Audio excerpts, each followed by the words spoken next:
Hey there, Dr. Mark McCawley. Today I'm going to explain what to expect when you get the LANAP or the LAPIP procedure. So that is the best treatment around to treat gum disease. And what we end up and do is, well, the day of the procedure, you'll take all the medications before, anything we recommend. You'll come in, we'll get you settled, we'll go over some paperwork, and then we'll get you numb.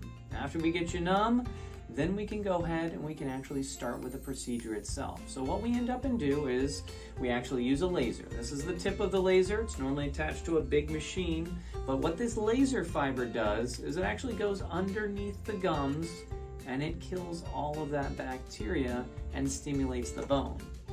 It is part of several steps of the process here.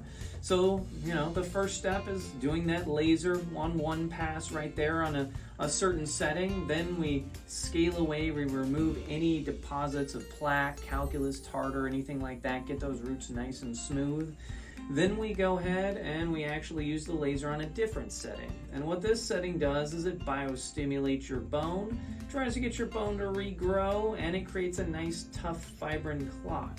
That clot seals everything up, so that way bacteria can't get back down underneath your gums anymore. And we'll also end up checking your bite as well. So after that, we'll get you basically cleaned up, we'll get you dismissed, and then you can go home and you can relax.